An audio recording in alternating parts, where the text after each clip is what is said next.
संघयते गिरिम् यत्कृपात्तमहं वन्दे परमानन्दमाधवम्। श्रीमन्मदनगोपालं बृन्दारण्यपुरन्दरम् श्रीगोविन्दं प्रपद्येऽहं दीनानुग्रहकारकम्। वन्दे मुकुन्दमरविन्ददलायताक्षम् कुन्देन्दुशङ्खदशनं शिशुरूपवेशम् इन्द्रादिदेवगणवन्दितपादपीठम् वृन्दावनालयमहं वसुदेवसूनुम्। नवजलधरवर्णं चम्प्रकोद्भासिकरणं विकसितनलिनास्यं विस्फुरन्मन्दहास्यं कनकरुचिदुकूलं चारुबर्हावशूलं कमपि निखिलसारं नौम्य गोपीकुमारम्। वंशीविभूषितकरान्नवनीरदाभात् पीताम्बरादुर्बिम्बफलाधरोष्ठात् पूर्णेन्दुसुन्दरमुखादरविन्दनेत्रात् कृष्णात् परं किमपि तत्त्वमहं न जाने। श्रीहरिः। मनुष्य का असली काम है अपने आप को देखना और जहाँ जहाँ पर जो जो कमियां हैं उनको पूरा करने का प्रयत्न करना।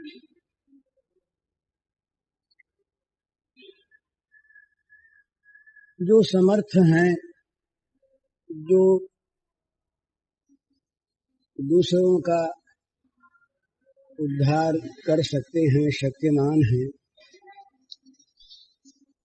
वे समर्थ हैं, उनकी बात नहीं। पर जिसके अंदर बहुत त्रुटियां हैं, जिसमें बड़ी कमियां हैं, जिसके दोष अपनी आंखों के सामने प्रत्यक्ष है, वो यदि किसी दूसरे को सुधारने का ठेका लेकर अपने सुधार से वंचित रह जाए तो बड़े धोखे का काम है। आप लोगों के सामने ऐसी बात नहीं कहनी चाहिए जिससे आप लोगों का मनोरंजन न हो, पर कभी कभी इस प्रकार की बात मन में आती है और उसी में वृत्ति लगी रहती है और वही बात मस्तिष्क में घूमती है, वही वाणी में आ जाती है। माफ कीजिएगा। कल रात से ही इस प्रकार का विचार मन में आ रहा कि भाई कुर्सी पर बैठकर कुछ कहने का तुम्हें क्या अधिकार है। ये तो अत्यंत जघन्यपना है। जिसमें अपने में हजारों दोष भरे हों, कमजोरियां जहां तहां पर स्वच्छंद रूप से रह रही हों, वो मनुष्य दूसरे की कमजोरी दूर करने का क्या साहस करेगा, कैसे करेगा? और वो करता है तो वो एक मिथ्या अभिमान का प्रदर्शन मात्र है और कुछ नहीं। उसे तो चाहिए कि चुपचाप अलग रहकर अपने आप को निर्दोष बनाने की चेष्टा करे। कोई गुण, कोई अच्छी बात अपने को अच्छी लगती हो, उसे जीवन में उतारने की चेष्टा करे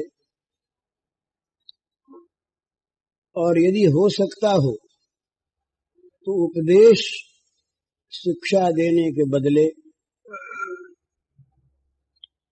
दूसरे के दुखों को अपना दुख बनाने की चेष्टा करें। इतना जहां तक जिससे बन पड़े दूसरे के दुख को अपना दुख बना ले।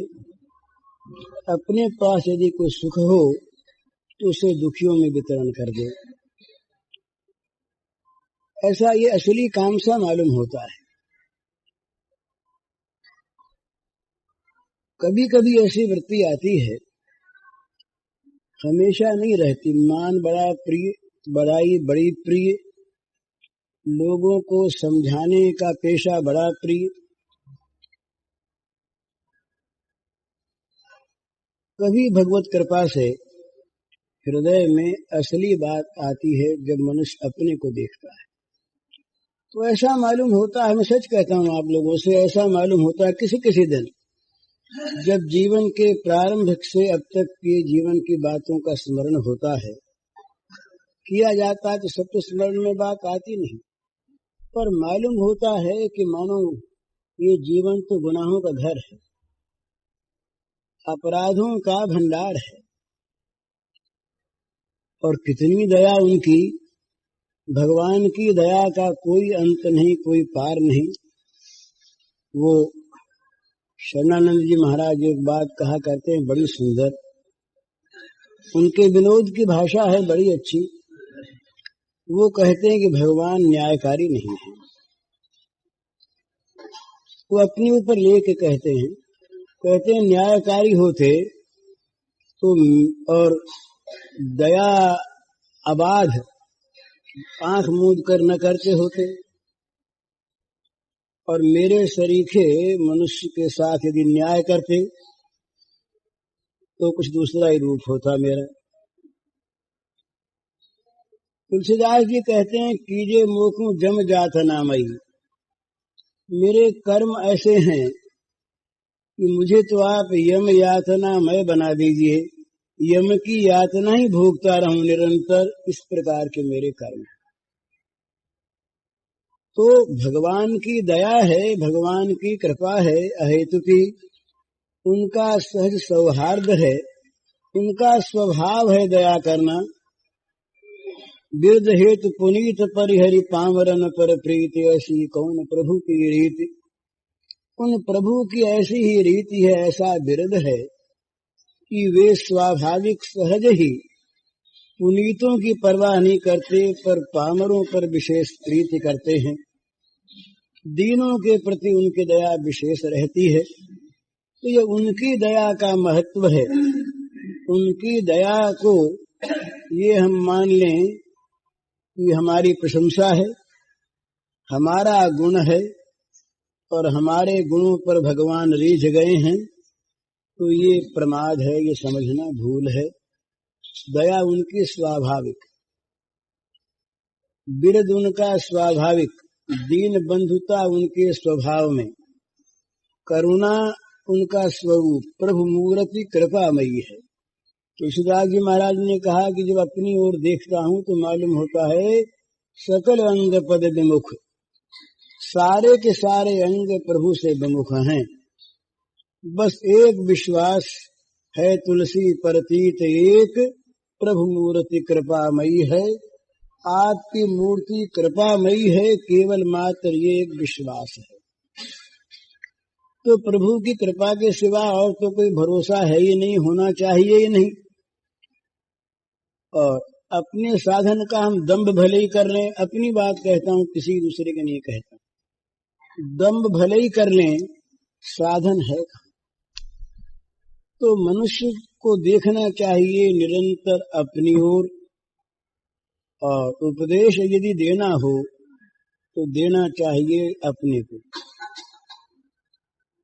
कमी देखनी चाहिए अपनी, दूसरे की कमी हम पूरी करने जाएंगे तो किस चीज से पूरी करेंगे, हमारे पास कुछ हो तब न। और यदि बुराई हमारे पास है और बुराई को लेकर दूसरे में बांटने जाएंगे तो क्या बांटेंगे, जो है वही बांटेंगे न। राग द्वेष युक्त अंतःकरण को लेकर किसी दूसरे की सेवा में प्रवृत्त होंगे हम, उसको देंगे वही राग द्वेष जो हमारे अंदर है, तो जगत का भला क्या करेंगे हम। तो इसलिए अपने को देखना है, अपने को सुधार करना है, उपदेश अपने को देना है, और दूसरे के लिए तो उपदेश की आवश्यकता नहीं। इतना ही कि अगर कहीं हम में शक्ति हो, वाणी से, तन से, वचन से, मन से, धन से, जो कुछ जिसके पास हो, उसके द्वारा किसी के दुख को जरा सा भी, एक तिलमात्र भी हम दूर कर सकें, उसके दुख को हम ले सकें, तो ये बहुत बड़ी भगवत सेवा है। सब में भगवान है ना, सब में भगवान है। मनुष्य बड़ी एक स्वाभाविक उसकी वृत्ति में स्वार्थ आ जाता है, आ गया कि वो अपनी सुविधा देखता है, अपना सुख देखता है। उपदेश जो देता है ना, उपदेश में भी अपने को प्रकारांतर से सामने रखता, कहता भाई तुम भक्तों का मान किया करो, भगवान भक्तों का मान करते हैं, अर्थात हम भक्त हैं, तुम हमारा मान किया करो। ये बोलने का तरीका होता है अलग अलग। बोले ज्ञान होने के बाद कुछ भी करना नहीं रहता, अतः तुम समझो कि हम कुछ नहीं करते हैं तो हम ज्ञानी हैं। प्रेम भगवान का प्राप्त हो जाने पर कोई विधि निषेध नहीं रहता। जो हम विधि निषेध नहीं मानती थे, अच्छाचार करते हैं, तो तुम ये मान लो हम प्रेमी हैं, हम भगवान के प्रेमी हैं। ये हमारा छल जीवन में रहता है, मेरे तो रहता है, ये छल जीवन में रहता है। इस छल जीवन को लेकर के छल बांटने जाना ये अपराध है या क्या, निर्णय तो करेंगे भगवान ही। इतना भरोसा जरूर है कि वे दयालु हैं, अपराधों को कम देखते हैं और कहीं कहीं आंख मूंद लेते हैं। ये उनका स्वभाव है, उनकी दया है, पर उनकी दया का दुरुपयोग तो हम न करें। उनकी दया को लेकर हम अपने को तो इस प्रकार से न रखें जनता के सामने कि जिसमें वो धोखे में आ जाए। ये अपने को धोखा देना है।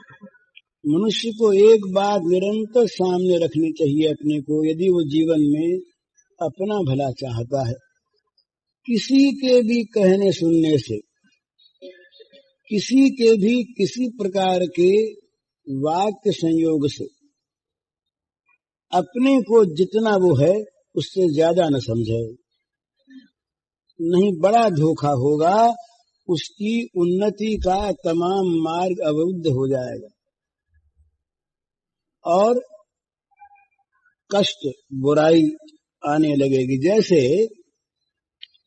किसी आदमी के पास 100 रुपया हो और उसे कोई लखपति कहे, करोड़पति कहे, और वो इसे स्वीकार कर ले मिथ्या मान बड़ाई के लोभ में, और उस प्रकार का आडंबर करने लगे, तो उस आडंबर में उसका दुख बढ़ जाएगा, क्योंकि घर में तो रुपया है नहीं।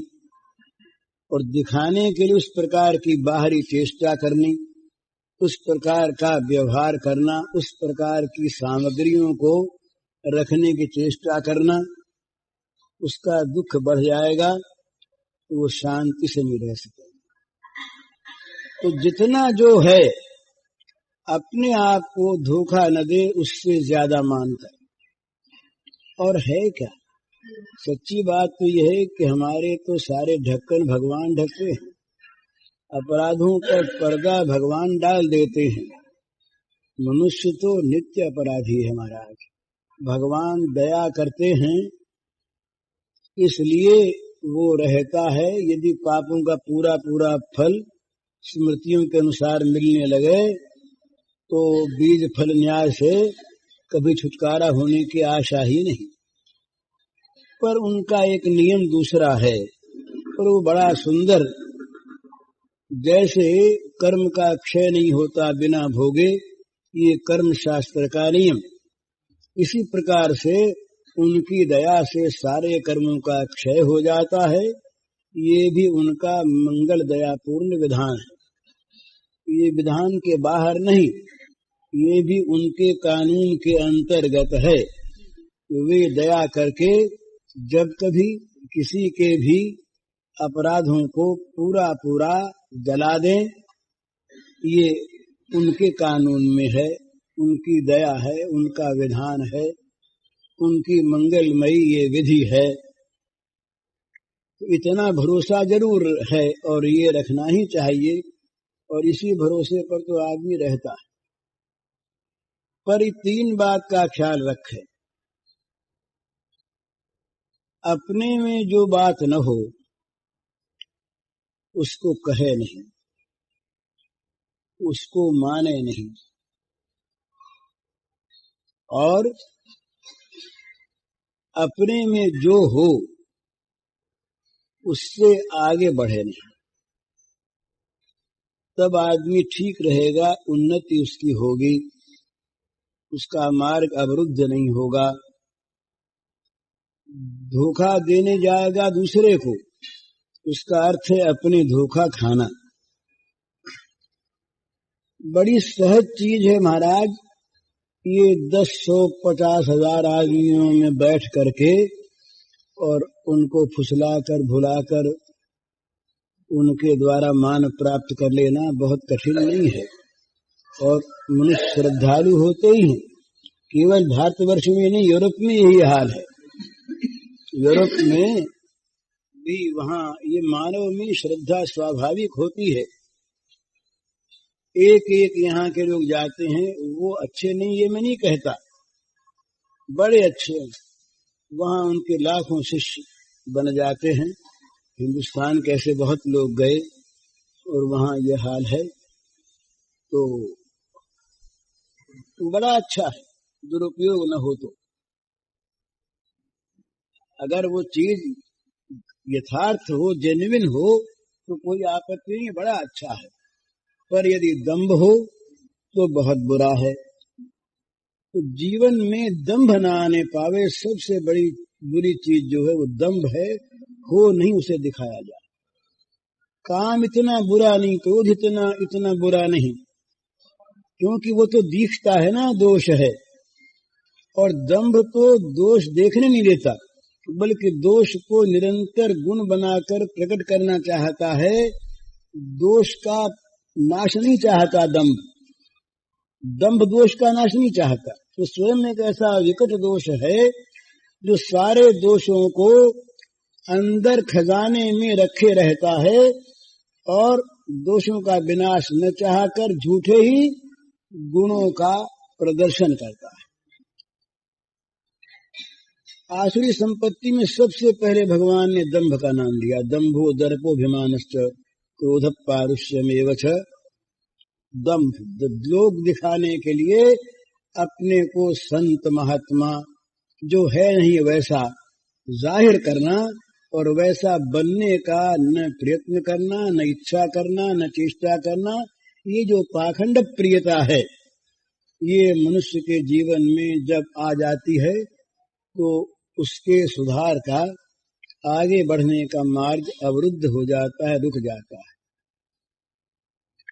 तो इस बात से सावधान रहे आदमी कि उसके जीवन में अगर वो दोषी है तो है, पापी है तो है, बुरा है तो है, वो क्यों आशा करता है जो है नहीं वैसा बनने की, दिखलाने की। बने दूसरी बात है, पर यदि वो धोखा देने जाता है तो धोखा देने जाकर अच्छा नहीं बन जाता, उसके जीवन की बुराइयां और बढ़ जाती है। तो ये प्रत्येक व्यक्ति को ये ध्यान रखना चाहिए कि उसके जीवन में कपटाचार, दंभ न आने पाए। मुंह कपट छल छिद्र न भावा, भगवान ने कहा कि सरलता हो, कपट छल छिद्र न हो, वो चाहे मूर्ख हो कोई, मूर्ख सरल निष्कपट सच्चा आदमी भगवान को प्रिय होता है, और अपने को बड़ा बुद्धिमान मानने वाला दंभी पाखंडी मनुष्य भगवान को बड़ा अप्रिय होता है। वो भगवान को चाहता ही नहीं, वो तो दंभ के द्वारा जीवन का यापन करता है अपने आप को, लोगों को ठगने की चेष्टा करता हुआ। तो मनुष्य अपने आप को देखे, अपने आप के दोषों का परिहार करे और ये मीठा विष खाना छोड़ दे। मुझे तो स्वामी जी की बात बड़ी अच्छी लगती है। कई बार कहा करते हैं कि मन होता अकेले में बैठ करके और राम राम करें और ये सब छोड़ दें। पर इनसे मैं क्या कहूं, जब मैं नहीं छोड़ता, इच्छा तो मेरी कभी कभी ऐसी होती है, चाहे दम्भ से होती हो, अच्छा लगता है तो इनको भी सलाह तो यही देता हूं कि दुनिया के सुधार का ठेका छोड़ दो। दुनिया का सुधार तो करेंगे भगवान, वही करेंगे तो होगा। हम, हमारी बिसात क्या है, हम अपने दोषों का ख्यालन नहीं कर सकते। हमारे पास कौन सी साबुन ऐसी है जिससे हम जगत के मल को धो डालेंगे? वो साबुन तो एक है, भगवत कृपा, और वो सबके पास है, वो सबके लिए है, जो करे उसी के लिए है। हमारे शब्दों से यदि किसी का उद्धार होता हो तो जिस मुंह से शब्द निकलते उसका तो होना चाहिए था ना पहले, तो नहीं होता। तो अच्छा यही है, न रहा जाए बात दूसरी है। अच्छा यही है कि एकांत में बैठकर अपने आप को सुधारने। तो तुम बोले भाई फिर दुनिया का उद्धार कैसे होगा? अब ये समर्थों की बात तो दूसरी है, पर दुनिया का उद्धार तो करने वाले जिनकी दुनिया है वो देखेंगे। हमने यदि अपना सुधार कर लिया, उस दुनिया के भी एक अंश का सुधार कर दिया ना। ये व्यक्तियों का समूह ही तो समष्टि है, और है क्या समष्टि? जगत क्या वस्तु है? ये दृष्टियों का समूह समष्टि है। एक एक दृष्टि अगर ठीक होने लगे तो सारा समाज समष्टि ठीक हो जाएगी। और सभी इस चेष्टा में लगे कि हम तो चाहे ठीक हो न हो, दूसरे को ठीक करना है, तो कोई ठीक नहीं होगा। उबर से एक बार बीरबल ने कहा कि हम आपको दुनिया कैसे गतिकानुगतिक काम करती है और कैसे अपने आप को धोखा देती है, आपको दिखावें। बोले दिखाओ। तो उन्होंने एक मुनादी करवा दी, घोषणा बिलूरा पिटवा दिया कि अमुक अमुक जगह अमुक कुंड में कल सबको एक एक लोटा दूध डालना है। फैल गई बात सारे शहर में, भाई कल अमुक समय दूध डालना है। मैंने सोचा कि इतने आदमी दूध डालेंगे, अपने एक लोटा पानी डाल दे तो क्या हर्ज, किसको पता लगेगा? आपने ये सोचा, आपने ये सोचा। दो एक मूर्ख भले दूध डाले आए, बाकी पानी पानी आया, कहीं दूध आया ही नहीं। तो यही चीज है महाराज, दुनिया का सुधार हम करें और अपनी ओर देखें नहीं तो होगा क्या? सुधार कहीं नहीं होगा, किसी का नहीं होगा।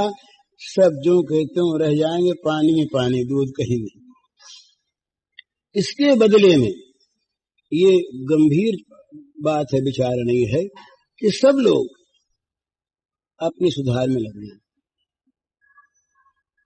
तो क्या होगा कि समाज का सुधार अपने आप होगा। सब लोग अपना आप सुधार करने लगे तो समाज तो है क्या? व्यक्तियों का समूह ही तो समाज है ना। तो समाज को ठीक करने के लिए व्यक्तियों का ठीक होना आवश्यक है। हम व्यापक रूप से समाज का सुधार करना चाहते हैं, और वो व्यापकता जिनको लेकर बनी है उसका सुधार करेंगे नहीं तो सुधार व्यापक क्या होगा? वाणी में हो जाएगा। हमने प्रगति की, प्रगति, उन्नति, उत्थान, अभ्युदय, ये विकास, ये शब्द बड़े सुंदर हैं, पर इन सब का यथार्थ अर्थ है वो कि जब इस प्रकार की परिस्थिति क्रिया रूप में बन जाए तब, स्वरूपतः हो जाए तब। नहीं तो बहुत दफे हम विनाश को विकास मान लेते हैं, हम बुराई को भलाई मान लेते हैं, हम द्वेष के विस्तार को जागृति मानते हैं।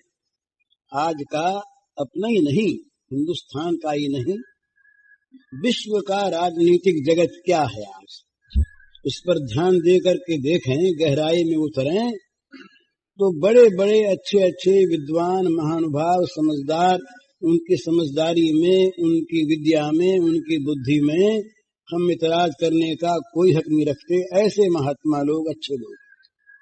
पर वो चक्र ऐसा, वो स्तर ऐसा, वो स्थान ऐसा कि जिसमें आ करके और होता क्या है, वो दलबंदियां हैं, पार्टियां हैं।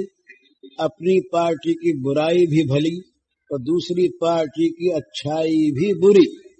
ये स्पष्टतया हम कहते हैं कि माना ये चीज ठीक नहीं, पर हमारी पार्टी ने मान लिया, इसलिए हम इसे मानने को बाध्य हैं। अब उस बुराई को लेकर हम अपनी बुराई की रक्षा के लिए लड़ते हैं। अब समाज का कल्याण कैसे होगा? समाज तो हम ही से बना है ना। ये जितने भी जगत के लोग पार्टियों वाले, वो हम ही तो हैं, दूसरे कौन है? उन पर दोष और हम निर्दोष, ये मानना तो भूल है ना। सब हम ही तो हैं। पर हमारा दृष्टिकोण जब ये हो जाता है कि दूसरे का सुधार करें, अपना चाहे न हो, दूसरी ओर देखें, अपने न देखें अपनी ओर। हम जगत से कहते हैं सच बोलो, सब के सब सच बोलो, और हम सच न बोलें। एक रहे प्रोफेसर थे, वो विद्यार्थी थे, पारसी, पूना के कॉलेज में पढ़ते थे। वो फिर सन्यासी हो गए, संदेहवादी सन्यासी।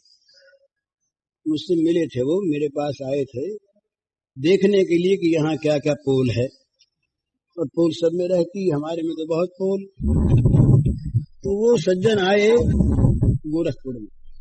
3-4 दिन रहने के बाद उन्होंने अपनी बात बताई कि मैं छोटा बच्चा था, हाई स्कूल में था, तो मेरे पिता बड़े अच्छे आदमी, वो मुझसे कहते कि बेटा सच बोला करो, कभी झूठ नहीं बोलना चाहिए।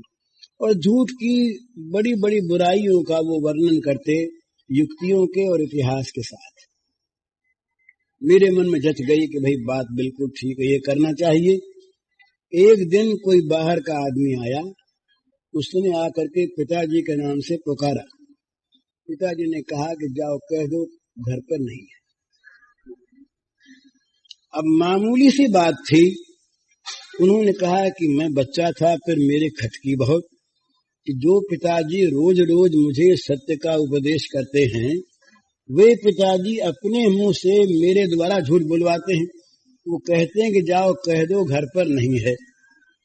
तो वो गया, कह आया, लौट गया वो आदमी। इसके बाद आकर उसने पिताजी से कहा, उन्होंने कहा मुझसे कि मैंने पिताजी से कहा कि पिताजी आप सत्य के लिए इतना उपदेश करते हैं, और मेरे समझ में भी आई बात की ठीक कहते हैं आप। आज जो आपने कहा कि उस जाओ कह दो घर में नहीं है, इसका क्या अर्थ है? तो कहा उन्होंने कि पिताजी ने मुझे समझाया तो नहीं। मुझ पर गुस्सा हो गया। गुस्सा हो करके और बड़ी जोर से मुझको डांट के कहा कि तू मेरे सामने बोलता है, मैं कहूं सो कर। अब बोले मैं बोला तो नहीं, लेकिन मेरे हृदय पर बड़ी बुरी छाप पड़ी कि भाई ये क्या आचरण है। इसके बाद उन्होंने कहा कि मैं कॉलेज में गया। 4th ईयर में था मैं, पूना के कॉलेज में। तो वहां एक प्रोफेसर रहे पारसी। वो प्रोफेसर शराब की बुराइयों का वर्णन करते लेक्चर में, युक्तियों के साथ, बड़े अच्छे ढंग से। तो हम विद्यार्थियों में पारसी शराब पिया करते हैं, तो हम विद्यार्थियों में ये बात मन में बैठी कि शराब पीना बहुत बुरा, शराब छोड़ना चाहिए। हम लोगों ने बहुत छोड़ भी दिए, बड़ा अच्छा असर हुआ। एक दिन उन प्रोफेसर साहब के घर गए, हम देखा वो शराब पी रहे। तो हमने उनसे बड़ी नम्रता से पूछा तो कि प्रोफेसर साहब, इतना आप लेक्चर देते हैं बड़ा सुंदर युक्तिपूर्ण, और आप शराब पीते हैं? तो वो भी खींच गए और खींच करके बोले कि बेवकूफ हो तुम। अरे प्राइवेट लाइफ का पब्लिक लाइफ से क्या संबंध है? वो तो हमारी पब्लिक लाइफ की चीज है। जब हम लेक्चर देते हैं कॉलेज में प्रोफेसर के पद से, वो तो हमारी पब्लिक लाइफ है, वो तो पब्लिक में कहने की चीज है। और ये घर हमारी प्राइवेट लाइफ। तो घर में हम जो कुछ भी करें, हमारे घर के जीवन से बाहर के जीवन का क्या संबंध। वो बाहर का जीवन, ये घर का जीवन। बाहर आज हम जाएंगे, वहां वही लेक्चर देंगे कि शराब नहीं पीना है, और घर में हम चाहे शराब पिए चाहे न पिए, तुम इसमें बोलने वाले कौन? तुम सभा में बोल सकते हो। अब जहां ये हो, अपने जीवन को सुधारने की चेष्टा न हो और जगत को सुधारने के लिए लेक्चरबाजी हो, वहां सुधरेगा कौन? वह सुधरेगा कैसे? तो सबसे पहले मनुष्य का कर्तव्य है कि जिस चीज को अच्छा समझे, दुनिया की परवाह न करे।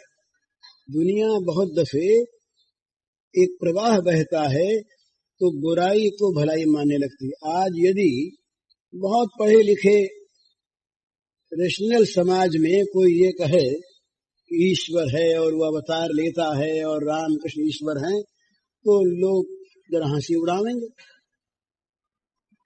पर वो सत्य का जानकार, सत्य का विश्वासी, सत्य का श्रद्धालु, उनके हंसी उड़ाने पर अपने सिद्धांत को, अपने लक्ष्य को, अपनी वो अनुभव की हुई वस्तु कैसे छोड़ देगा? कैसे छोड़ देगा? तो जगत की ओर देखने की आवश्यकता नहीं। जगत तो कभी बुराई की तारीफ करेगा, कभी भलाई की निंदा करेगा। पर यदि वो भलाई बुराई वाकई है और हमारे विश्वास में ठीक है, तो जगत की ओर देखने की कोई आवश्यकता नहीं। जगत कुछ भी कहे या न कहे, निंदा करे या स्तुति करे, अपने को तो उसी में रहना है, उसी को पकड़े रहना है, उसी के साथ जुड़े रहना है, चाहे कुछ भी हो जाए। ये अगर नहीं होता तो कोई सिद्धांत आदमी का स्थिर रहता नहीं। आज ये मार्ग बोली, इस मार्ग पर चलता है, वही तो ये मार्ग अच्छा नहीं, ये मार्ग अच्छा नहीं, ये रास्ता ठीक नहीं। दुनिया ने कहा ठीक नहीं, चलो इस रास्ते चले। फिर दूसरे मिलेंगे ये ठीक नहीं। दुनिया की समालोचना का कोई मूल्य नहीं है। महाराज ये सच्ची बात आपसे कही जाती है। हमारे स्मृतिकार तो कहते हैं कि आज का ये डेमोक्रेसी का वोटिंग है ना, ये बिल्कुल गंदी चीज है। वो विनोबा जी कहा करते हैं बड़ी सुंदर बात। वो कहते हैं भाई लोग कहते हैं कि पहुंच गए कहीं असेंबली में, कहीं कुछ पार्लियामेंट में, तो कहते हैं हम जनता के प्रतिनिधि हैं। क्यों भाई प्रतिनिधि हो? कि हम बहुमत से चुनकर आए हैं। कहते हैं बहुमत क्या है? उधर थे 499, इधर हुए 501। एक ज्यादा रहा तो आधे लोग विरोधी थे कि नहीं? आधे विरोधी थे। और वे आधे जो समर्थक थे वो भी सब के सब हृदय से समर्थन करते हों, ये कोई नहीं मानता। कोई छल से, कोई कपट से, कोई लालच से, कोई कौतूहल से, कोई मूर्खता से, न मालूम कितना वोटिंग होता है। तो अपने को उन्होंने जनता का प्रतिनिधि मान लिया। अब ये प्रतिनिधित्व जो है, ये तो झूठा प्रतिनिधित्व है। इसमें रखा क्या है? ये तो अपने आप को धोखा देना है। इसके पहले क्या कह रहा था मैं भूल गया। देखिए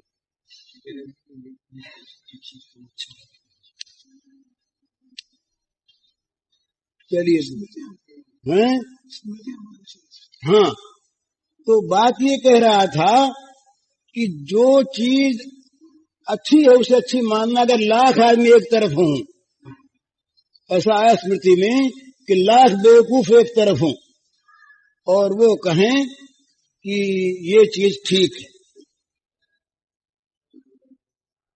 और एक विद्वान, एक ज्ञानी, एक सर्वदर्शी जो बात कहे वो ठीक। ये वोटों पर, गणती पर ये निर्णय नहीं होता किसी सिद्धांत का, निर्णय होता है जानकारी पर। 1000 आदमी इकट्ठे होकर के बहुमत से पास कर लेंगे। सूरज को नहीं मानते, सूरज नहीं है, तो उनके न मानने से सूरज को न मानना ये जैसी मूर्खता होती है, वैसी ही लोगों के कहने से अपने सिद्धांत को छोड़ देना और छोड़ते जाना, और बहुमत को मान देने के लिए लोक रंजनार्थ दूसरों के द्वारा तारीफ करवाने के लिए ये सिद्धांत का परित्याग कर देना, ये अनुचित है कि नहीं? तो साधक के लिए चीज होती है, वो अपने मार्ग पर चलता चला जाए। कोई कुछ भी कहे, जगत की निंदा स्तुति जो होती है ना, इसका कोई मूल्य नहीं है महाराज। ये तो आज एक बात जगत वाले कहते हैं, कल दूसरी कहेंगे, और बुराई देखना तो ये तो होता। जगत का अर्थ है समालोचना करने वाला, और समालोचना का अर्थ है बुराई देखने वाला। एक बार के बाद हंसी की बात है, जगत की दृष्टि से पार्वती को साथ लिए महाराज शंकर जा रहे, दिखाने के लिए कि जगत के मत का क्या मूल्य है। तो साथ में नांदी जी रहे, बैल सवारी वाहन, तो दोनों आदमी साथ चले। तो शिव जी ने कहा हम जरा बैठ जाते हैं और तुम चलो पीछे पीछे। तो शिव जी बैल पर सवार हो गए, वो चलने लगी देवी जी। तो लोगों ने देखा, बोले देखो ना ये बूढ़ा कितना नालायक है और कितना ये निर्दय है कि बेचारी सुकुमारी लड़की इसको तो पैदल कर लिया और खुद बैठ गया बैल की सवारी पर, कितनी विस्मयकल नहीं।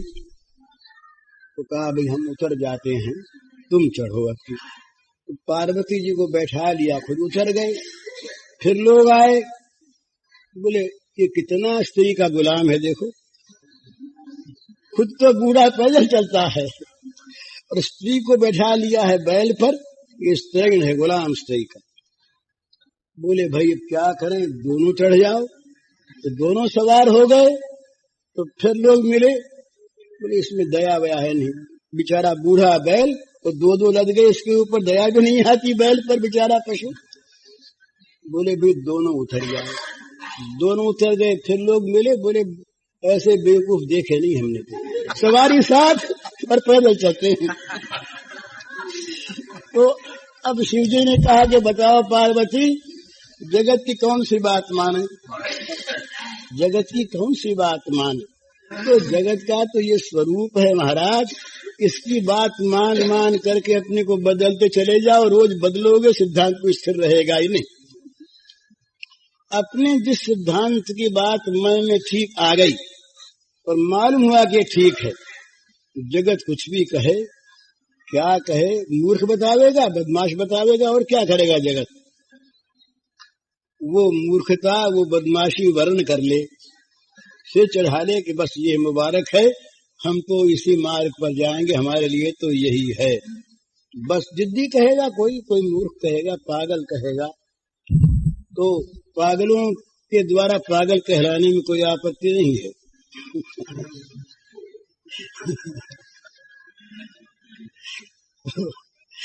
तो अपने आप तो उपदेश होना चाहिए अपने आप के लिए, आचरण होना है अपने आप के लिए, और अपने को जब ठीक कर देगा आदमी, उसके बाद महाराज एक और चीज है, एक वाणी बोलती है, एक जीवन बोलता है। जीवन की भाषा और जीभ की भाषा में बड़ा अंतर है। जीभ की भाषा बनाकर बोली जा सकती है, आवेश में बोली जा सकती है, पर जीवन की भाषा जैसी होती है वैसे निकलती है।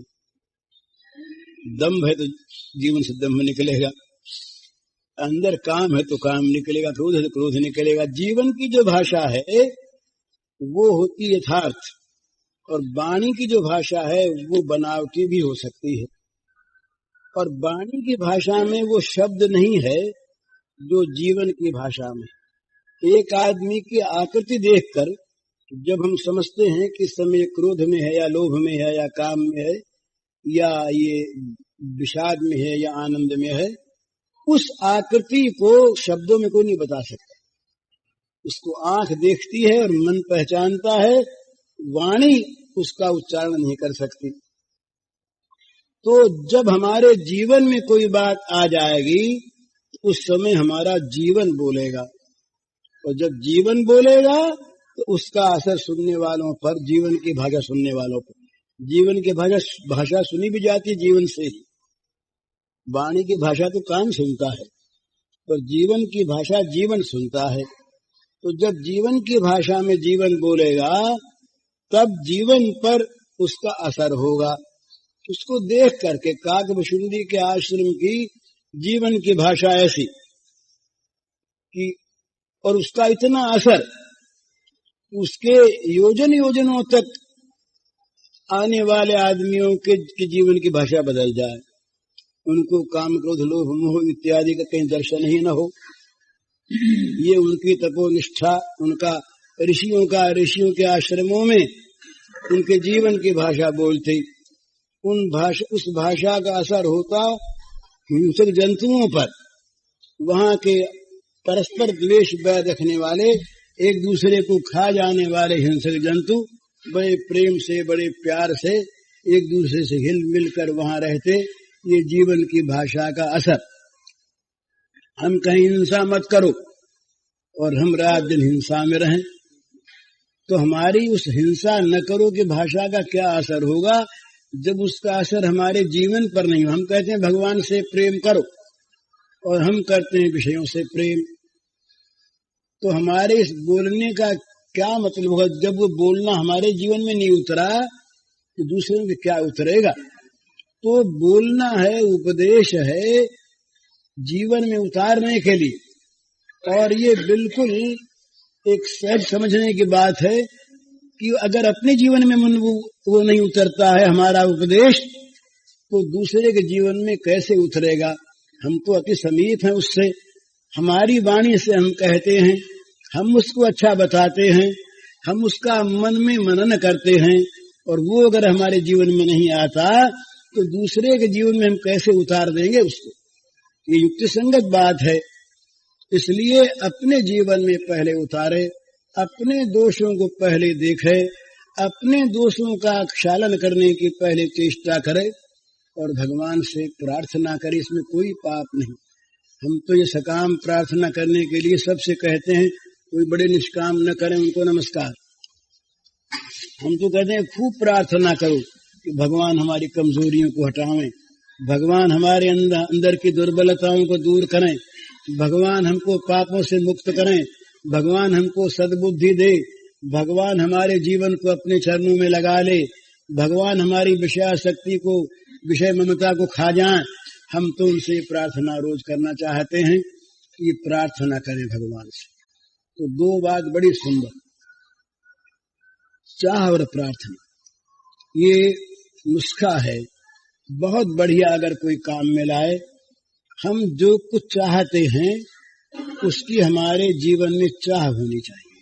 सबसे पहली बात, हम भगवान को चाहते हैं, भगवत प्रेम चाहते हैं, भगवत भक्ति चाहते हैं, सदाचार, ज्ञान, वैराग्य, मुक्ति, मोक्ष, कुछ भी जो कुछ हम चाहते हैं वो केवल वाणी की चाह न हो, हमारे जीवन की चाह हो, हमारा जीवन उसको पाने के लिए तलमलाता हो, हमारे हृदय में उसको प्राप्त करने के लिए तड़पन पैदा हो गई हो, हमारा जीवन जल रहा हो उसके प्राप्त किए बिना। ये है जीवन की चाह। पर हम समर्थ नहीं। चाह तो हमारी है पर हममें ताकत नहीं, हम समर्थ नहीं कि उस चाह को पूरी करने की हमारे अंदर कोई शक्ति हो, हम पूरी कर सकें। तो इसका दूसरा साधन इसी के साथ करने का है, वो है सर्वसमर्थ प्रभु के आगे रोना। अपनी चाह को लेकर और उसके साथ अपने दैन्य को जानते हुए सर्वसमर्थ परम सुहृद भगवान के सामने रो पड़ना कि हम चाहते तो हैं ये कि ऐसा न हो, पर ऐसा छोड़ने की हमारी ताकत नहीं। हम चाहते हैं ऐसा हो पर वैसा बनने की हमारे में ताकत नहीं। आप भगवान हमारी चाह को देख लीजिए, हमारी चाह में यदि कहीं कसर हो तो दूसरा उसका बदला दीजिए। अरब में एक देवी हुई रबिया, मुसलमान थी, बड़े उसके अच्छे भाव रबिया के, तो रबिया ने भगवान से प्रार्थना की। रबिया ने कहा, भगवान यदि मैं स्वर्ग की इच्छा से आपको भजन आपका को याद करती हूँ, आपको भजती हूँ, तो मेरे लिए स्वर्ग का द्वार बंद कर देना। और यदि मैं नरक के भय से आपको भजती हूँ तो मुझे सदा के लिए नरक में भेज दीजिए। और यदि मैं आपके लिए आपको भजती हूँ तो आप मुझसे मिलिए। कैसी बढ़िया प्रार्थना है। तो भगवान से ये प्रार्थना करने में कोई आपत्ति नहीं कि महाराज हमारे अंदर तो कमियां भरी हैं, पर उनको दूर करने की हमें ताकत नहीं। आप देखना चाहें तो अंदर में आप घुसे हुए हैं, आपसे कुछ छिपा है नहीं। हमारे अंतरात्मा की जो स्थिति है वो दर्पण की भांति आपके सामने है। अगर उसमें सच्चाई है तो आप कृपा पूर्वक, स्वभाव आपका है दया करना, आप अपनी शक्ति से मेरा ये काम कर दीजिए। तो महाराज ये सत्य है, यदि हमारी चाह सच्ची और यदि हमारी प्रार्थना के साथ विश्वास, दो चीज है। प्रार्थना में किसी शब्द की, श्लोक की, मंत्र की, छंद की, कविता की आवश्यकता नहीं है। बनाकर शब्दों के उच्चारण करने की जरूरत नहीं है। वो तो छोटा बच्चा जैसे अपनी माँ के सामने स्वाभाविक अपनी भाषा में अपना दुख कहता है, दुख कहने के लिए नहीं कहता, स्वाभाविक रोता है। इसी प्रकार भगवान के सामने हम अपनी भाषा में, अपनी बोली में, टेढ़े मेढ़े शब्दों में, व्याकरण की शुद्धि कोई आवश्यक नहीं वहां पर, वो तो बनावट ला देगी। अपनी भाषा में सीधे सादे भाव से, सीधे शब्दों में अपने भगवान को अपनी चाह जना दें। बस वो अगर देख लेंगे कि ये विश्वास पूर्वक प्रार्थना करता है। प्रार्थना में सबसे पहली एक चीज होती है, वो है भगवत विश्वास। विश्वास रहित प्रार्थना का कोई मूल्य नहीं, और विश्वास युक्त प्रार्थना तत्काल सिद्ध होने वाली होती है। तो भगवान में विश्वास पूर्वक भगवान से प्रार्थना करें, और जिस काम के लिए प्रार्थना करें उस काम की हमारे जीवन में चाह हो। ये दो बात यदि होती है तो मनुष्य का काम बहुत शीघ्र सफल होता है, वो कर सकता। इसलिए सबके लिए आशा है। निराशा की बात किसी के लिए, हम चाहे अपराधी हैं, हम पापी हैं, हम बुरे हैं, हमारे अंदर सारे दोष भरे हैं, हम जो कुछ भी हैं नीचा से नीचे हैं, पर सच्चाई से इसको स्वीकार कर ले, और इसको स्वीकार करके जैसे हैं वैसे अपने स्नेह में भगवान से कहें कि ये तुम धो। तो भगवान धो देंगे भाई, सचमुच। अहम त्वा सर्व पापेभ्यो मोक्षयिष्यामि मा शुच। अरे बेटा तुम चिंता मत करो, तुम्हारे सारे पापों को मैं धो दूंगा।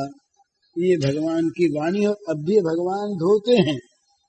कौन धोता है महाराज? ये हमारे पाप यदि सारे के सारे फल देने के लिए सामने आ जाएं तो न मालूम क्या दुर्गति है, तो भगवान धोते रहते हैं। कभी उनका नाम ले लिया बहाने से, भगवान ने कहा हमारा तो विधान है, तुमने नाम लिया इसलिए हम तुम्हारा पाप धो डालते। कोई न कोई बहाना ले करके भगवान पाप धोते रहते हैं। हमारा निरंतर बहाना बना बना करके हमारा पाप धोते हैं। इतने दयालु हैं वो। तो सच्ची बात, सच्ची चाह हमारे हृदय में होनी चाहिए, जिस वस्तु को हम पाना चाहते हैं उसकी, और विश्वास युक्त अपने भगवान से। वो अपना भगवान जो है ना, ये समझने की बात है, वो अपना ही भगवान है।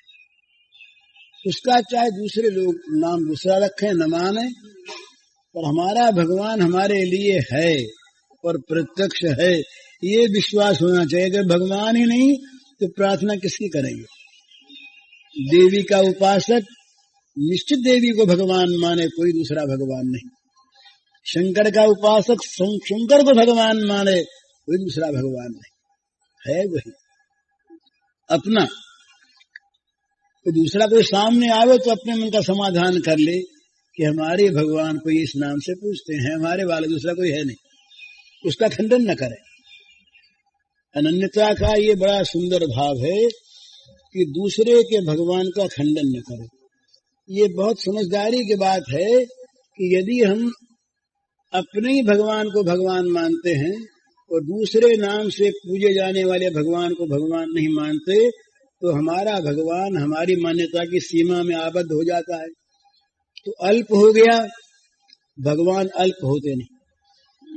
और यदि हम उन सब के भगवान को अलग अलग भगवान मानते हैं तो भगवान कोई रहता नहीं, कितने भगवान भगवान होते नहीं, सत्य एक होता है। तो कैसे माने? ऐसे माने, हम अगर भगवान शंकर के उपासक हैं तो ऐसे माने कि हमारे शंकर किसी के द्वारा राम रूप से, कृष्ण रूप से, विष्णु रूप से, अल्लाह रूप से, गौर रूप से, ब्रह्म रूप से, किसी भी रूप से, किसी भी नाम से हमारे शंकर पूजित होते हैं, दूसरा कोई है नहीं।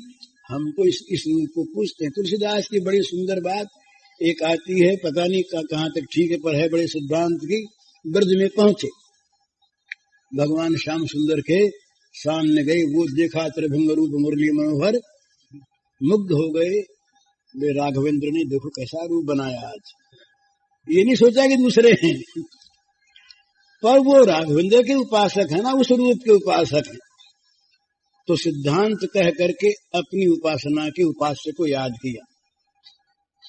कहा कहूं छवि आज की, भले बने हो नाथ, हो तो तुम मेरे नाथ ही, दूसरे नहीं आके बैठ गए यहाँ पर। ये देखो ना, हमने तो ऐसी छवि कभी देखी ही नहीं।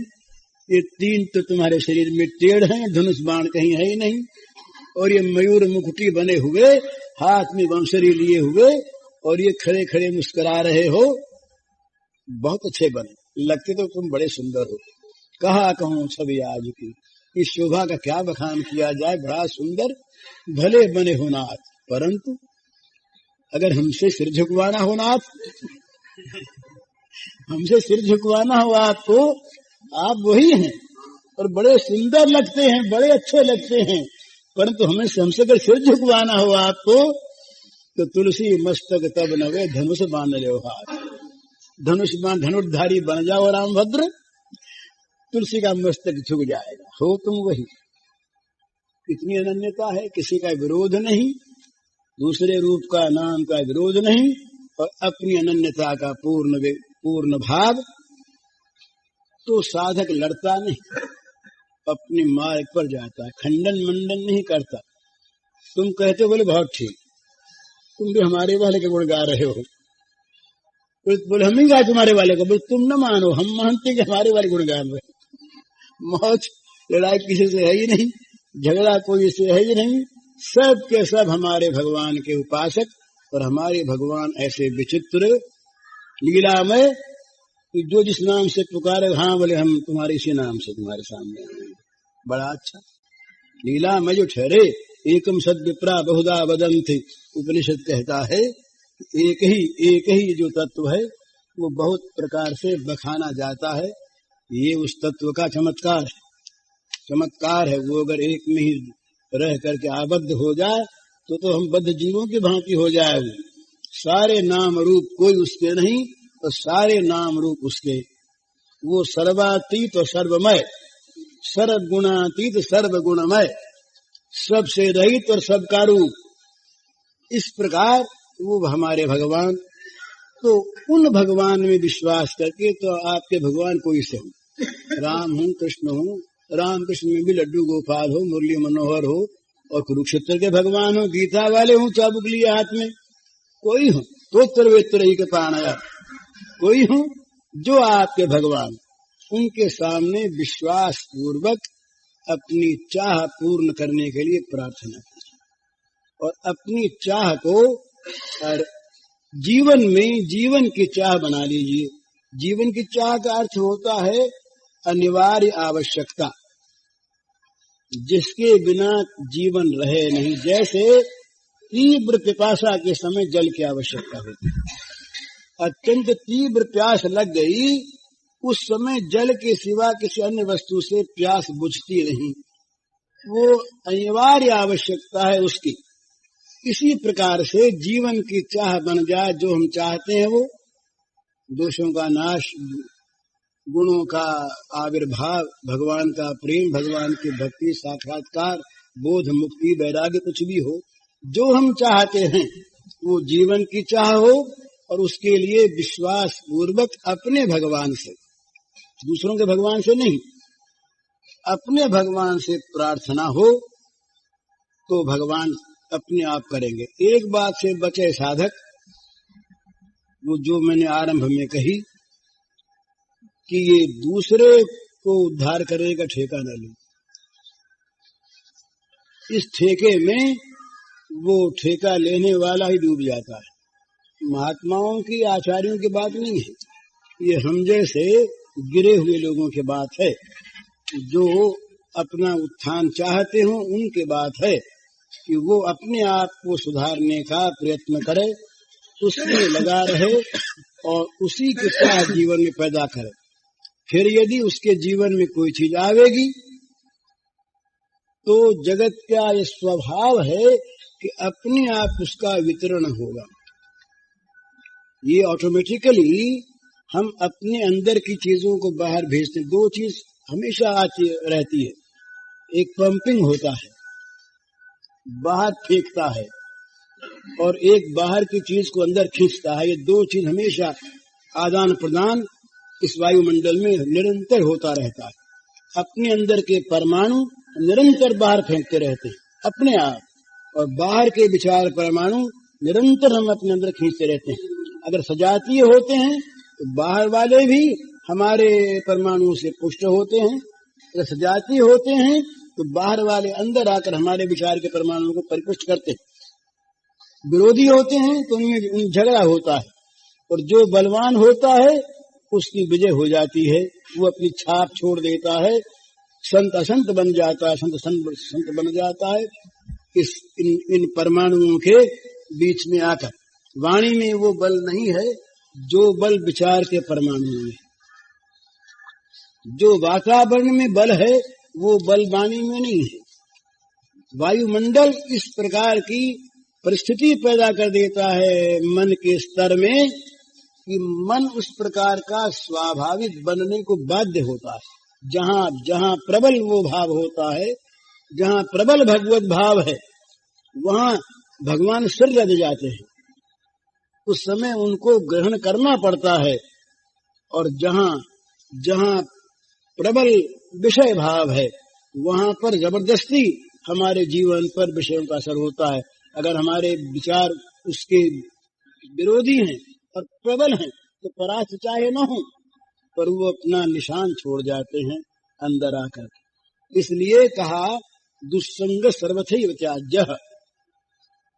बुरे संग का, बुरा संग किसी आदमी का बुरा संग इतना ही नहीं है, जिससे हमारी बुराई पैदा हो और परिपुष्ट हो वो सारा बुरा। एक चित्र हम देखते हैं, एक को देख करके हमारे मन में त्याग वैराग्य की भावना होती है, एक को देख करके हमारे मन में विकार होता है, तो वो चित्र भी हमारे लिए दुस्संग है। साहित्य है, एक किताब को पढ़ कर देख, हमारे पास एक पत्र आया अभी 2-3 दिन हुए, एमए के विद्यार्थी का, ऐसे बहुत पत्र आते हैं। उन्होंने अपने जीवन का हाल लिखा कि हमने अमुक सेक्स साहित्य को हमने देखा और इस प्रकार हमने सिनेमा देखे, हमारे जीवन में ये घटा, हम उसी का चिंतन करते रहे और हमारा जीवन आज अधपतित हो गया है, हम अब क्या करें। उन्होंने ये लिखा कि ऐसे विद्यार्थी हमारे साथी बहुत हैं। ये कॉलेज जीवन, ये आज का यूनिवर्सिटी का जीवन, आज के हॉस्टल्स का जीवन हमारा ही तो है। ये जो बच्चे हमारे आज हैं, यही तो आगे जा करके और नागरिक होंगे ना। तो क्या है ये बुरा संग, तो बुरे संग में बुरे वातावरण आ जाते हैं वायुमंडल में, और उनका असर जीवन पर बहुत होता है। इसलिए अपने आप को मनुष्य सदा सद्विचारों में रखे, तो अपने आप को देखता रहे, कहीं अपने आप को बड़ा न मान ले जितना है उससे। ये ज्यादा मान लेना अपने आप को, ये बहुत बुरा। और ये उपदेशक की कुर्सी पर बैठना मेरे जैसे आदमियों के लिए बड़ा जघन्य कर्म, ये उचित नहीं। पर ये वासना है, कामना है, बड़ाई की इच्छा है, मोह है। इस मोह को लेकर मैं यहाँ आता हूँ, उपदेश देने नहीं आता और न कुछ आप लोगों को बांटने आता हूँ। अपना अभिमान, अपनी वासना, अपनी कामना, किसी का दोष नहीं, इसकी पूर्ति के लिए इस इस इस इस नीच विश्वास के साथ यहाँ बैठता हूँ। भगवान कृपा करें कि चित्त भगवान में लगे, ये इस सारी क्रियाओं को छोड़ दे और एकांत मन होकर एकांत भगवान का एकांत स्मरण करे। ये इच्छा कभी कभी होती है, पर इच्छा में दंभ है, इसलिए इच्छा पूरी नहीं होती। अगर सच्ची इच्छा होती, सच्ची प्रार्थना होती तो भगवान पूरी करते। तो यही मैं कह रहा था कि जो कुछ हम चाहते हैं वो जीवन की चाह बने, और अपनी अगर दुर्बलता है तो विश्वास पूर्वक भगवान से प्रार्थना हो तो हमारा जीवन सफल होगा। हरिओम। पूज्य श्री भाई जी के इस प्रवचन का शीर्षक है पहले अपने को देखो, और इसका कैसेट संख्या है 64।